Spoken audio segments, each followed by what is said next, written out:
Dalam kehidupan kita, dia mesti bermula dengan impian. Yang penting kita ada target dulu. Apabila kita ada target, jalan tu akan sikit-sikit akan dipermudahkan dan kita akan nampak. Kita akan usaha, kita akan cari jalan untuk kita capai impian kita. Miskin di usia muda adalah satu pengalaman yang mahal. Tapi kalau kita miskin di usia yang tua, itu satu penjara kehidupan kita.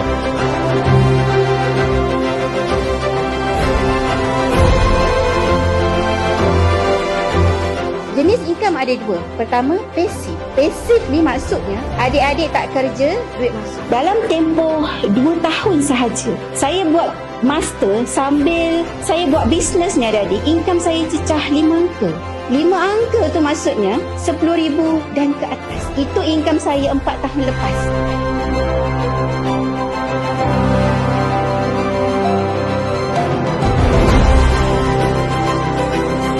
Apa tujuan kita nak dapat duit lebih? Sebab kita tahu dengan duit lebih tersebut kita dapat ada kehidupan yang lebih baik. Duit bukan segala-galanya adik-adik. Tetapi adik-adik kena ingat segala-galanya perlukan duit. Mentor sangat-sangat penting. Mencari mentor yang betul adik-adik dia sangat penting untuk kita berjaya. Kita memang boleh bagi 1001 alasan dan semua alasan kita tu betul. Tetapi alasan itu hanya menyedapkan hati kita dan dia tidak akan membuatkan kita grow. Sebenarnya dekat team kita G100 dan 5G, kita boleh belajar direct terus. Dah tak perlu try and error. Memang kita belajar dengan proven success dan kalau kita buat mesti akan dapat, mesti akan berjaya. Tahun kewangan public goal yang lepas, saya berjaya bantu dalam masa 1 tahun beramai 566 penyimpan emas baru. Bisnes public goal ni sangat mudah. Rugi kalau kita tak ambil peluang waktu-waktu student ni umur 18, umur 20.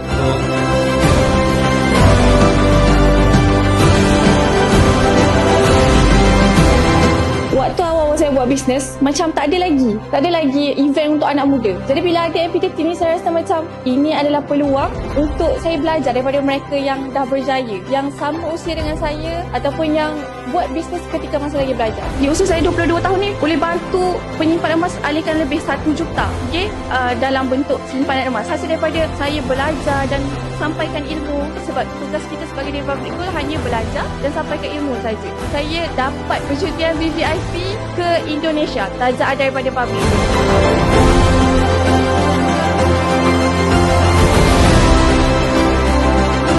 Dia buka mata saya untuk faham lebih lagi apa itu sebagai seorang dealer public goal, untuk cara untuk kita jadi millionaire by 30.